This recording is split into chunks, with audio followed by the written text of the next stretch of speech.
tentu saja izin bertanya mengenai tentang meningkatkan keimanan kepada Rasulullah. Bagaimana kita meneladani akhlak Rasulullah di dunia modern sekarang? Kami akan menjawab pertanyaan Anda. Jadi yang pertanyaannya intinya adalah bagaimana kita meneladani akhlak Rasulullah di dunia modern sekarang. Jadi kita dapat meneladani akhlak Rasulullah SAW itu di dunia modern dengan menerapkan nilai yang beliau ajarkan dalam kehidupan sehari-hari, baik itu di dalam lingkungan keluarga, sekolah, tempat kerja maupun media sosial. Jadi sudah akan jelaskan beberapa contohnya. Yang pertama misalnya bersikap jujur, ataupun dalam istilah lain adalah sidik. Jadi sidik dalam perkataan dan perbuatan. Kalau di sekolah berarti seperti tidak mencontek, tidak menyebarkan informasi yang palsu, dan menepati janji. Kemudian yang contoh yang kedua adalah yakni amanah atau dapat dipercaya. Misalnya menjalankan tugas dengan penuh tanggung jawab, kemudian menjaga kepercayaan orang lain. Kemudian yang selanjutnya lagi contohnya seperti bersikap santun dan menghormati sesama. Baik itu kepada orang tua di rumah, kan banyak tuh ketika masuk ke dalam rumah misalnya mengucapkan salam, ketika dipanggil orang tua cepat datang kepada orang tua, setiap diperintahkan selalu dikerjakan. Kemudian lagi kalau misalnya di sekolah, biasanya orang tua kedua kita itu adalah seorang guru. Jadi di sekolah juga kita harus menghormati, dan kita juga selaku guru harus mengajarkan hal-hal yang baik, tingkah laku yang baik, akhlak yang baik, baik itu di sekolah. Kemudian kita harus bersopan santun ataupun menghormati sesama, yakni sesama teman. Bukan karena kita orang yang mungkin dari segi kekayaan kita agak ada, kemudian teman kita tidak terlalu mampu seperti kita mungkin, terus kita bersikap semena-mena, itu tidak boleh. Walaupun kita mungkin punya segi ekonomi yang berbeda, kita harus tetap saling bersikap sopan santun dan harus menghormati sesama. Kemudian yang selanjutnya yakni contoh yang terakhir nih, yakni adalah memiliki rasa peduli dan suka menolong. Jadi contohnya kayak di pesantren ya. Kalau misalnya di pesantren itu mungkin kita harus lebih tinggi tingkat rasa tolong menolong. Mungkin dari segi jajan ya, misalnya ada orang tua santri yang dalam minggu ini nggak ada. Jadi kita selaku teman ataupun kan selaku ustazah juga harus memberikan pinjaman seperti itu. Itu mungkin contoh-contoh kita dapat meneladani akhlak Rasulullah walaupun di dunia modern. Bagaimana cara generasi muda saat ini menunjukkan keimanan kepada Rasulullah melalui sikap perilakunya sekarang? Ya, jadi pertanyaan saudara tadi yakni bagaimana cara generasi muda saat ini untuk menunjukkan keimanan kepada Rasulullah. Beliau melalui sikap dan perilaku mereka. Jadi generasi muda saat ini dapat menunjukkan keimanan kepada Rasulullah itu melalui sikap dan perilaku yang mencerminkan ajaran yang dibawa oleh Rasulullah. Jadi ada beberapa contohnya, yakni mempelajari dan mengamalkan ajaran Islam, ataupun mempelajari dan mengamalkan ajaran Islam itu yang bersumber dari Al-Quran dan Sunnah Rasulullah SAW. Kemudian yang kedua, yakni taat beribadah. Taat beribadah ini pastinya kita harus menjauhi juga perbuatan yang dilarang oleh Allah Subhanahu wa Ta'ala. Kemudian mengajak kepada kebaikan dan mencegah kepada kemungkaran dengan cara yang santun dan penuh hikmah. Mungkin di sekeliling kita kan misalnya udah mau sholat zuhur misalnya. Jadi kita selaku teman di generasi yang sekarang ya, kita harus saling mengajak, harus saling mengingatkan bahwasannya misalnya waktu sholat telah sampai.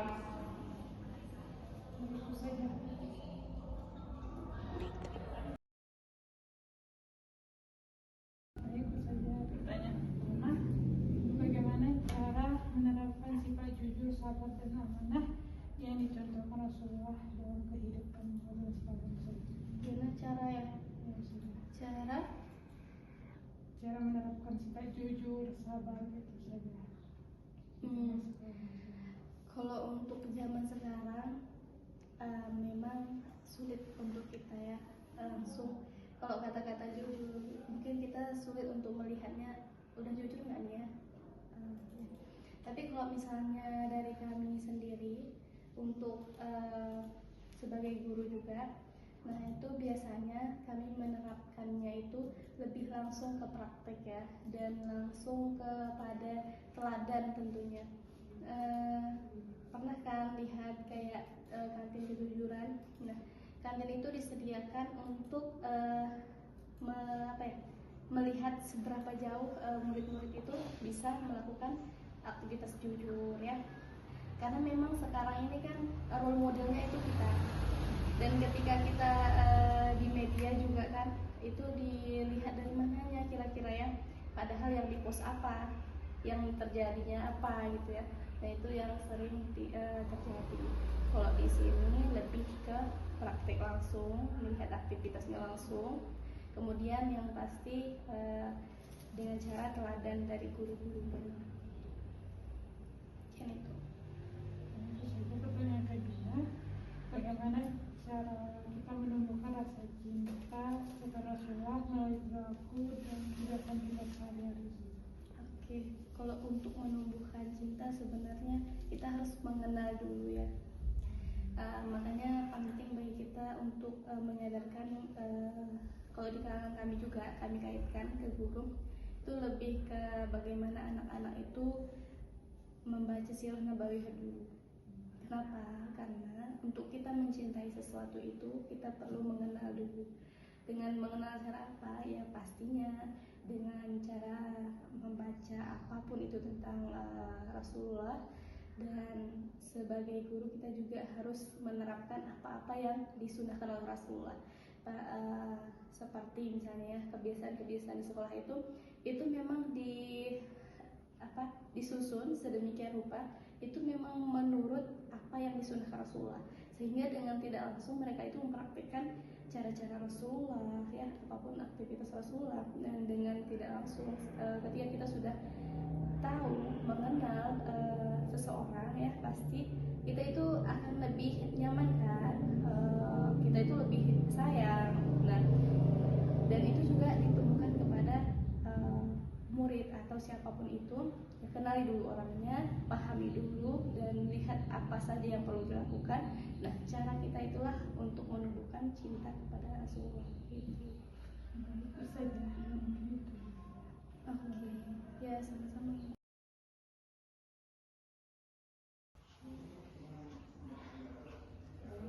Pak Budi izin bertanya, amalan apa yang paling dianjurkan untuk meningkatkan keimanan kepada Rasul Allah?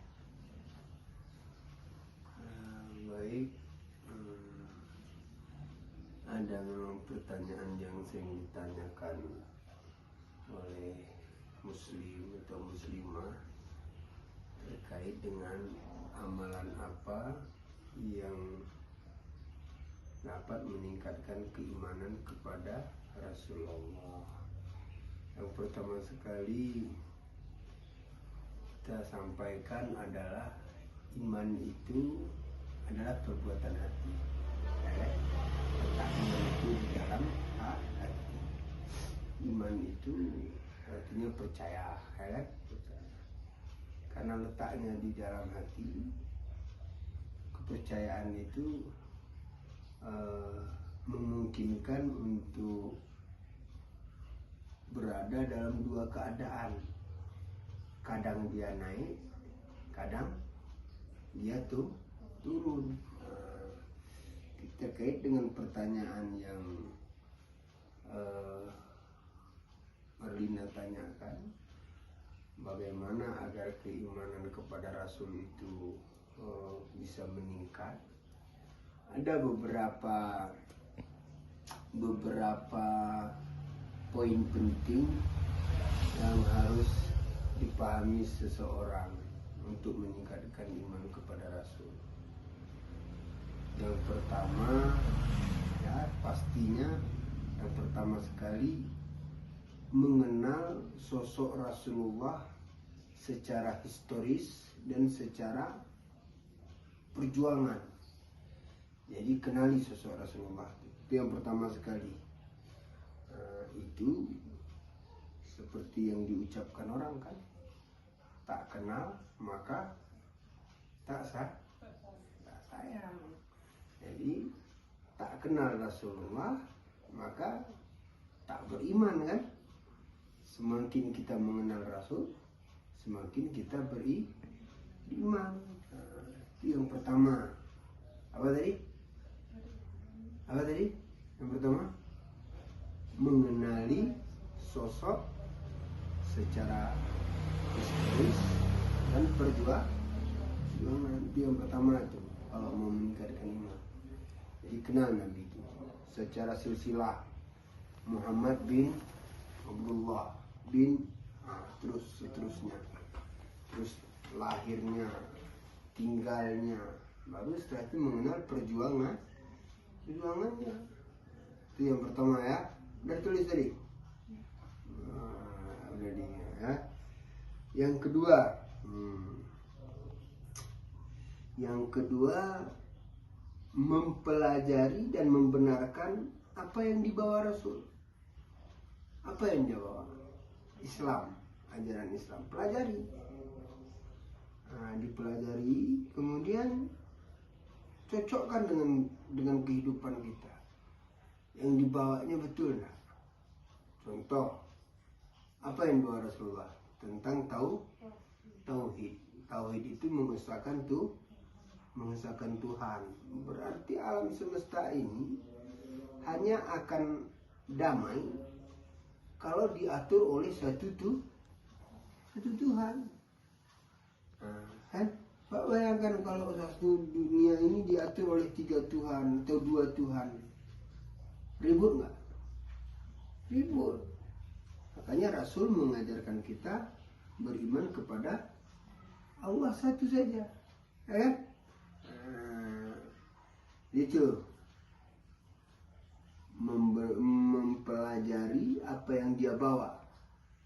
Jadi kalau udah kita pelajari apa yang dibawa, kemudian kita benarkan. Coba lihat nanti di surat Az-Zumar ayat 33. Surat apa tadi? Az-Zumar ayat 33. Apa kata Allah? Walladzi jaa bisidqi wa saddaqa bi ulaika humul muttaqun. Dan yang datang dengan kebenaran dan dibenarkan dengan apa yang dia membenarkan apa yang dia bawa, itulah orang yang bertakwa. Itu yang kedua, mempelajari apa yang dibawa Nabi dan membenarkan. Kemudian yang ketiga, agar meningkat keimanan kita kepada Nabi, mengikuti apa yang dibawa, yang diajarkannya, ikuti. Umpamanya diajarkannya cara berwudu, ikuti cara berwudu Rasulullah. Cara sholat, ikuti cara sholat Rasulullah. Cara belajar atau cara berumah tangga, cara bermuamalah, ikuti. Yang berapa udah? Yang ketiga, mengikuti Rasul. Yang keempat, biar meningkat keimanan kita kepada Rasul itu, apa yang Rasul benci, apa yang Rasul larang, jauhi. Siapa yang dilarang, jauhi. Sehingga umpama contohnya kan, Rasulullah melarang berpacaran atau khalwat. Saya pelajari, kenapa dilarang oleh Nabi seperti ini? Ternyata itu adalah pintu perzinaan. Ternyata itu adalah amalan maksiat. Jadi ketika kita terselamatkan dari perbuatan-perbuatan kemaksiatan, dikarenakan mengikuti menjauhi yang dilarang Nabi, maka kita akan semakin senang kepada Nabi. Ya, untung ku tolong lini Nabi, kegera beloge aku. Kan begitu kan? Kan? Untung saya ikuti apa yang disuruh Nabi. Untung saya tinggalkan apa yang dilarang Nabi. Kalau enggak, ya celakalah kamu gitu. Nah, kemudian, ini yang paling penting, ini yang terakhir, yang kelima. Agar dapat meningkatkan keimanan kepada Nabi, seseorang itu hendaklah dia beribadah. Ibadahnya itu harus sesuai dengan yang diajarkan Nabi. Itu dia kuncinya. Umpama kau nak kau ismiang beruduk kan, nah, kayak yang diajarkan Nabi. Salat, ya kayak yang diajarkan Nabi. Apa saja yang terkait dengan ibadah, contoh kita harus nggak boleh jadikan. Kenapa kau salat kayak gini? Mama aku tunung, nggak boleh. Siapa harus ditunung? Nabi. Kenapa kau berjilbab kayak gini? Mama aku tunung, nggak boleh. Harus perkataan Nabi. Biasanya terkait dengan perempuan. Siapa yang dijadikan Nabi contoh? Aisyah atau Khadijah. Pokoknya istri-istri para Nabi lah, ya kan? Nah, itulah 5 cara ya, menurut hemat Bapak dapat meningkatkan keimanan kita kepada Rasul. Nah, tapi yang paling pertama dan yang paling terakhir itu penting, mengenali sosok Nabi, baik secara nasab, secara historis, dan segala yang terkait dengan perjuangan Nabi. Kayak gitu kan, kayak mahasiswa kayak kalian lah kan. Kenapa kalian mengidolakan artis-artis papa Korea umpama? Jadi seperti itu. Untuk mengenal,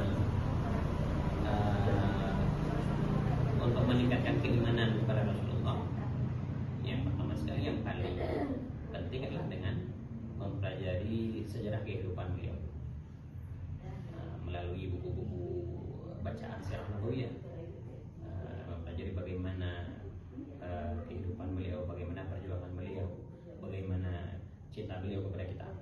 Jadi ketika kita menyadari, ketika kita memahami betapa Rasulullah itu sangat mencintai kita umatnya dengan perjuangannya yang begitu besar, maka dengan itu insya Allah akan tumbuh keimanan kita kepada mereka, khususnya Nabi Muhammad, kan itu Nabi kita. Kira-kira seperti itu. Pelajari sirah-sirah beliau. Sekarang kan banyak buku. Kalau kita suka nonton, karena orang kan beda-beda. Orang ada yang suka membaca. Sebahagian yang lain gaya belajarnya suka dengan audiovisual. Maka bisa dengan video, nonton video-video sirah nabawiyah. Gitu. Banyak di YouTube. Jadi mungkin itu beberapa tips ataupun beberapa cara yang bisa kita lakukan agar tumbuh kecintaan kita kepada Nabi. Gimana kita bisa membagi waktu kalau berdekat dengan Allah gitu, karena kesibukan kita gitu. Iya. Kita lupa gitu. Nah, kesibukan kita tentang perkara duniawi, ini kita harus pahami bahwa jangan sampai kesibukan itu menyebabkan kita lupa kepada sang pemberi kenikmatan kepada kita, yaitu Allah. Gitu. Jangan sampai kesibukan kita terhadap kesibukan dunia ini, entah sibuk kuliah, sibuk kerja dan sebagainya, sehingga menyebabkan kita berkurang dalam ibadah, apalagi sampai meninggalkan sholat. Nah, ini bahaya ini. Maka atur waktu sebaik-baiknya. Allah Subhanahu wa taala menciptakan kita kan untuk ibadah. Wa ma khalaqtul jinna wal insa illa liya'budun. Kan gitu. Tidaklah aku ciptakan jin dan manusia kecuali hanya untuk beribadah. Maka itulah prioritas kita dalam hidup. Nah, artinya memang waktu kita dalam dunia ini ya memang untuk ibadah. Itu prioritas. gitu kan. Kalaulah ada waktu yang luang daripada itu, baru kita pakai waktu yang lain. Sebenarnya seperti itu, cuma kebanyakan orang kebalik. Kalau ada waktu luang untuk ibadah, baru dia ibadah. Nah, gitu. Jadi karena Allah Subhanahu wa taala menciptakan kita untuk ibadah, ya memang waktu kita itu harus kita isi dengan ibadah. Dari bangun tidur sampai tidur lagi itu harus kita isi dengan ibadah. Cuman ibadah ini jangan kita artikan dalam arti yang sempit. Sholat, puasa, zakat, bukan hanya itu. Bahkan kita belajar saja itu ibadah sebenarnya. Belajar itu ibadah.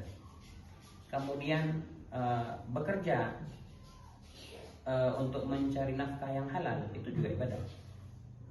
Jadi kalau kita paham konsep ini, maka insya Allah setiap waktu yang kita lewati itu jadi ibadah. Nah, tentang masalah mengatur waktu, ini masih kaitannya dengan pertanyaan yang pertama tadi ya. Sebenarnya untuk akhirat itu kita tidak boleh menunggu waktu luang, tapi harus meluangkan waktu. Karena kalau kita tunggu waktu luang, nggak akan ada waktu luang itu, karena selalu disibukkan dengan perkara-perkara dunia, gitu kan. Tapi kita harus meluangkan waktu. Seperti misalnya kita targetkan setiap selesai sholat asar misalnya, kita baca buku sirah nabawiyah. Itu kita rutinkan setiap hari. Kita rutinkan terus setiap hari. Jadi setiap selesai sholat asar nggak ada kerjaan lain berarti baca buku sirah nabawiyah. Tentang masalah waktunya kapan itu terserah kita, yang penting istiqomah setiap hari gitu. Nah, istiqomah setiap hari. Misalnya setelah sholat maghrib baca Al-Quran, nah gitu, itu rutin setiap hari. Sehingga memang lebih baik memang kita atur dari pagi sampai sore itu harus ada istilahnya apa, timeline gitu ya. Misalnya jam 7 ke jam 8 apa kegiatan kita, jam 8 ke jam 9 apa, dalam satu minggu gitu. Kira-kira seperti itu. Kita tuliskan jadwal kegiatan harian gitu ya. Soal kedua, Ustaz, apa yang dapat dilakukan seseorang jika imannya itu lemah, Ustaz? Dia jarang membaca kisah Rasul atau jarang memahami ajaran Islam, Ustaz. Gimana pertanyaannya? Kan apa yang dapat dilakukan seseorang jika seseorang itu merasa keimanannya lemah kepada Allah, Ustaz?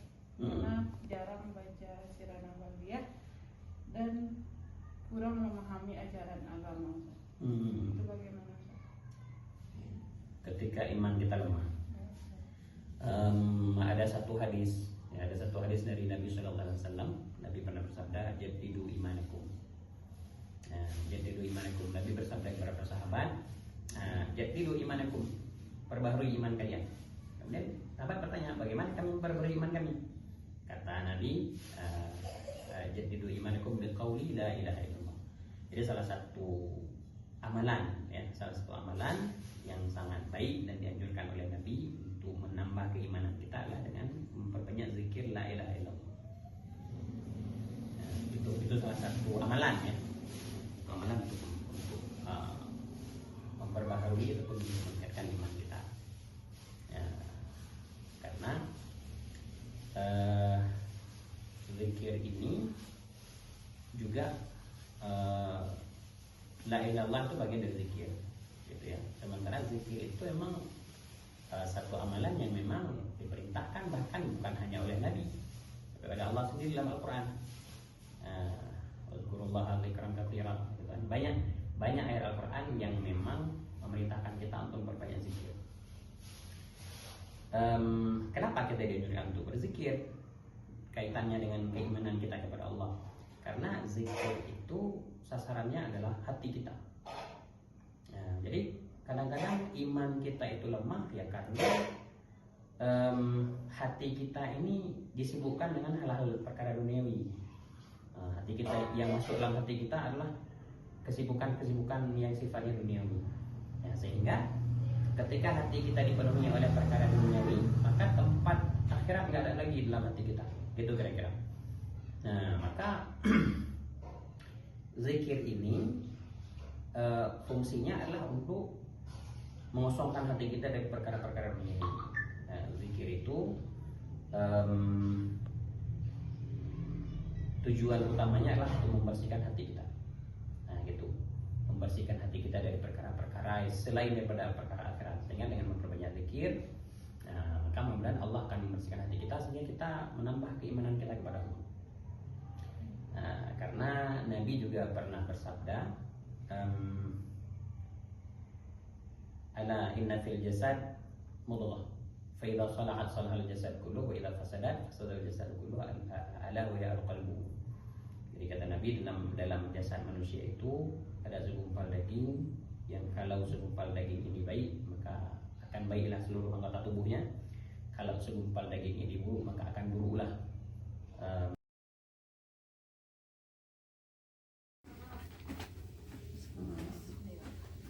Udah bilang 1, 2, 3. Udah. Mungkin Bu ingin wawancara dengan pertanyaannya ada 4 Bu. Satu, bagaimana cara kita meningkatkan keimanan kepada Rasulullah? Itu yang pertama. Ya, sebelum kita melakukan wawancara, Ibu perkenalkan dulu diri Ibu ya. Bismillahirrahmanirrahim. Assalamualaikum warahmatullahi wabarakatuh. Nama Ibu Elviana, bertempat tinggal di Kampung Keramat Selatan.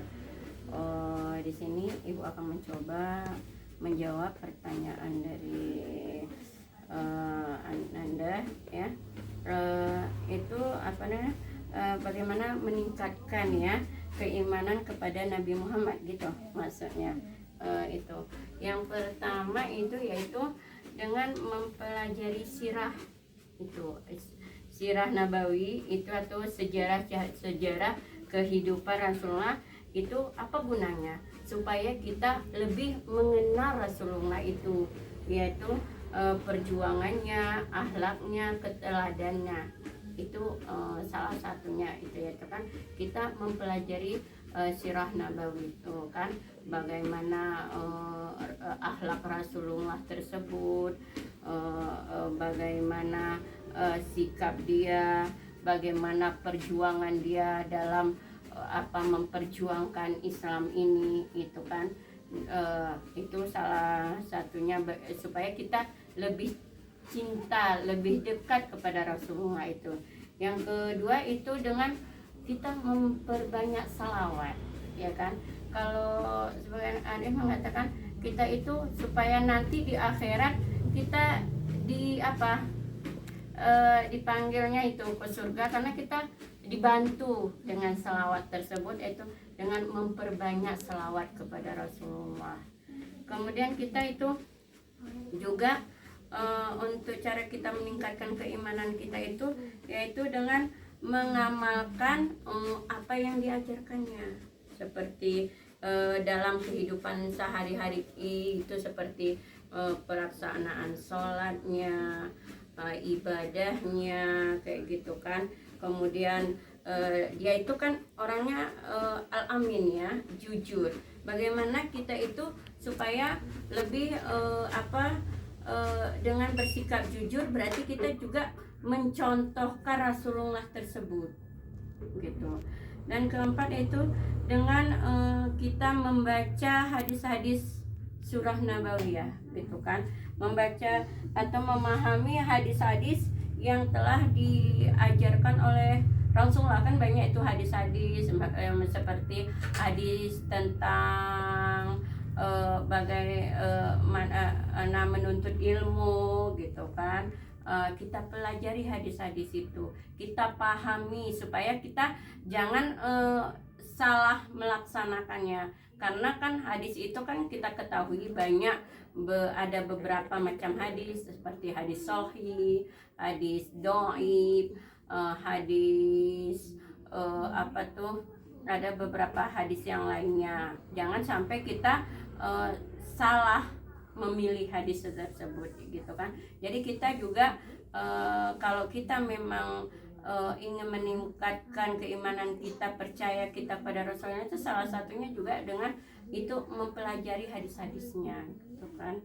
Dan lanjutnya itu dengan meneladani akhlak Rasulullah itu, bagaimana Allah itu bersikap gitu ya, bersikap, bagaimana dia cara berbicaranya, bagaimana cara dia sikap dia dengan selain muslim, bagaimana cara dia untuk kepada sesama muslim, sesama non muslim, itu akhlaknya kan, akhlaknya kita contoh lah gitu. Kemudian kita juga mencintai itu mencintai Rasulullah itu harus kita lebih cinta kepada dia daripada dari hal-hal duniawi ya. Nah, itu juga salah satu, maksudnya kita itu kan kalau orang sekarang ini mengkali cintanya maksudnya sama artis-artis gitu, kayak mana dia heboh ya. Jadi supaya kita itu cinta Rasulullah, kita juga harus gimana melebihi daripada cinta dunia ini, kita maksudnya melebihi cinta kita itu ke Rasulullah. Jangan ada sama bintang film kan kali gitu kan. Jadi kita gimana supaya cinta kita kita jadikanlah Rasulullah itu sebagai ini kita figur kita, atau kayak kita suka kan, kalau artis aku suka, pasti kita sih menceritakan tentang dia aja kan. Jadi salah satu biar kita usahakan supaya kita bagaimana cinta kita itu supaya lebih lagi dari dunia ini, harus lebih mencintai Rasulullah tersebut gitu. Itu kalau menurut pendapat Ibu Beta. Ibu, yang pertanyaan kedua, apa tantangan yang dihadapi generasi muda sekarang dalam meneladani Rasulullah? Gitu ya. Memang ya tantangan generasi yang termasuk Gen Z sekarang ini ya, itu kan untuk cinta terhadap Rasulullah itu mungkin agak kurang mungkin ya. Iya. Karena ini pengaruh pergaulan yang kurang baik ya, yang lingkungannya mungkin keimanan di lingkungan itu gitu. Mungkin karena orang tua, sebagian orang tua mungkin tidak pernah pun dia mengajak anaknya itu untuk dekat gitu ya kan, untuk mencintai Rasulullah itu tantangan kita saat ini ada lingkungan kita ya. Jadi kita maksudnya inilah kalian generasi muda, cobalah untuk mencari, yaitu karena kan istilahnya gini, kalau generasi muda sekarang dia lingkungannya siapa di lingkungan, kan ada pepatah kalau kita berlingkungan di bawah dengan minyak wangi, misalnya kita bergabung dengan orang penjual minyak wangi katanya, pasti kita pun akan bau wangi kan. Jadi terus apabila kita dekat dengan tong sampah, pasti kita pun akan bau sampah gitu ya. Jadi tantangan kita ini itu lingkungan yang susah untuk memilih lingkungan di di kita ini untuk mencari yang kurang baik itulah tantangan Gen Z sekarang, untuk mencari mana sih lingkungan itu, harus pandai-pandai lah memilihnya. Kemudian itu yang kedua, itu salah satunya lagi tantangan yang dihadapi generasi muda ini adalah kemajuan teknologi ya, media sosial gitu, seperti HP nih ya kan, semua nih di TikTok itu ya kan. Memang ada yang bagus, ada yang tidak bagus, tapi kalau memang kita pandai seorang Gen Z itu untuk memilih atau memilah media sosial itu, insya Allah kita pasti aman. Karena di media sosial kan juga ada ini ya, ada yang baik-baik. Cuman generasi sekarang ini kebanyakan yang enaknya aja kayak film darcin yang ditengoknya, apalagi yang suka kayak sekarang lagi darcin ya, yang lagi viralnya terus apa itu film Korea, drakor gitu kan, daripada ini kisah-kisah Nabi Rasul itu kali di ini scroll aja kan gitu kan. Itu tantangan kedua adalah kemajuan teknologi ya, media sosial. Yang ketiga yaitu ini tantangan itulah ya, kurangnya pemahaman tentang sejarah kisah-kisah Nabi itu. Mungkin tidak pernah pun dicerita sama orang tua kita bagaimana perjuangan Rasulullah itu untuk memperjuangkan Islam ini, tidak pernah ditanam itulah. Mungkin itu akibatnya mereka makanya kurang cinta kepada Rasulullah itu ya. Kemudian terus gaya hidup yang cenderung lebih kesenangan dunia itu lebih daripada kesenangan akhirat ya kan. Itu salah satu tantangannya juga, karena kita lihat dunia luar itu begini, tidak pernah memahami bagaimana nanti aku ini di akhirat itu minim sekali.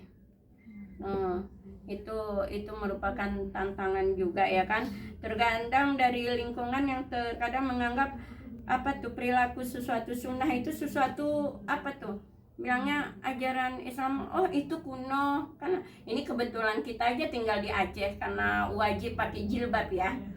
Makanya di Aceh ini istilahnya kalau nggak berjilbab itu asing gitu, karena udah kebiasaan ya. Coba di dunia luar selain di Aceh, pasti yang muslim itu pun tidak berjilbab. Karena apa? Itu kuno, nggak modern katanya, ya kan? Itulah salah satu tantangan yang dihadapi Gen Z sekarang ini. Agak mesti pintar-pintar lah. Itu kalau menurut pendapat Ibu. Bu, tapi sekarang emang Bu kan kalau kita misalnya kan bergaul itu kan, kalau misalnya kita bergaul itu kan ada dua tuh Bu. Kayak misalnya kita bergabung nih di teman kita, terus kita kayak susah memilih kita mau sholat tuh Bu kan, kita kalau ngajak orang kayak susah Bu, yuk sholat gitu, nggak mau Bu kan. Itu kayak mana caranya Bu kita membatasi kayak misalnya pergaulan gitu Bu, kan sekarang ngeri juga pergaulan bebas di Gen Z sekarang Bu, di generasi sekarang Bu. Itu kan istilahnya kita misalnya kayak kamu misalnya di kampus gitu kan, tugas kita istilahnya kita itu semua muslim itu adalah dai, itu pendakwah gitu. Dakwah baik kecil maupun besar, enggak, kita dakwah itu enggak perlu seperti ulama itu enggak perlu. Jadi gimana dakwah kita itu seperti yang Dek bilang tadi, bahasanya kayak mana itu ya, kita kan misalnya pergaulan bebas ini, kita istilahnya kan kita sudah tahu, kita sudah paham, dan kita mengingat tugas kita hanya mengajak, jangan kita terajak gitu. Jadi pandai-pandai kita tidak membatasi pertemanan itu, karena semua itu teman. Mungkin dengan adanya kita di studio, asalkan jangan kita yang terpengaruh sama mereka, tapi kita yang mempengaruhinya. Misal ketika waktu sholat, kita wajib mengajak, tapi soal dia mau tidak mau itu jangan, itu bukan urusan kita, tapi kewajiban kita seorang muslim itu mengajak. Waktu tiba sholat, ayo kita sholat gitu kan, ayo misalnya aku nanti aja, itu urusan dia. Yang penting kita kalau dia nggak mau, saya permisi sebentar ya, saya sholat dulu gitu. Jangan kita pun hanyut. Iya, kebanyakan ini kan generasi porami deh nanti aja gitu kan. Udah ikut nimbrung sama mereka. Itu jangan. Jadi kita kan harus bisa, soalnya kalau bisa, kalau kita dapat teman yang sefikroh sama kita, alhamdulillah. Cuma sebagian kan jarang ya yang sepemikiran sama kita. Cuman kita mengantisipasi, apabila mereka tidak mau itu urusan mereka, tapi tugas kita adalah wajib untuk mengajak karena dia seorang muslim. Tapi kalau apabila dia tidak mau, kita minta izin. Ayo sholat, oh saya bentar ya. Kalau gitu, saya permisi sebentar ya, saya sholat dulu. Jangan intinya kita jangan sampai terpengaruh, itu aja. Kalau memang kita memang masih punya keimanan gitu. Mungkin Bu, yang ketiga, bagaimana kita menerapkan keimanan kita dalam keimanan kepada Allah dalam kehidupan kita sehari-hari, Bu, misalnya. Ya seperti inilah, kita kan udah ini ya, dalam kehidupan sehari-hari ini ya gampang aja kalau kita sudah pernah melaksanakannya ya kan. Meningkatkan keimanan kita kepada Allah itu diterapkan dalam kehidupan sehari-hari, seperti kita mengerjakan sholat. Yang rukun Islam itu aja dulu kita amalkan. Yang pertama yaitu sholat, yang kedua mengerjakan puasa, kita bayar zakat, terus kita menunaikan ibadah haji atau umroh gitu kan. Terus apalagi tuh dengan mengucapkan 2 kalimat syahadat itu udah setiap sholat kita ya. Padahal kita selalu memperbaharui syahadat kita ketika kita melaksanakan sholat gitu kan. Itu ada salah satu. Yang kedua itu kita juga harus itu tadi menjauhi segala larangan Allah itu. Kita berusaha untuk gimana ya, meminimalisir, istilahnya mungkin namanya manusia. Kok manusia ini kan selalu anas itu artinya lupa. Ya manusia ini selalu dalam keadaan lupa. Tapi kita gimana tuh meminimalisirkan istilahnya hal-hal yang dilarang Allah itu. Jadi kita selalu melaksanakan segala perintahnya dan meninggalkan segala larangannya gitu kan. Kemudian kita juga harus bertawakal kepada Allah dengan usaha kita yang lain. Misal kayak gini kan, kamu ini ujian nih, kita juga harus tawakal kepada Allah. Ini kita udah berusaha untuk mendapatkan nilai A kan gitu kan. Jadi kita udah salah dengan datang kamu ke ini mewawancara kan pengen nilai plus gitu ya kan. Jadi gimana gitu, ya itu selain kau udah usaha kayak gini, jadi kok harus bertawakal kepada Allah. Segala satu itu adalah semua kehendaknya Allah. Tugas saya untuk berusaha. Semoga dengan usaha saya ini saya akan mendapatkan nilai yang lebih baik dari inilah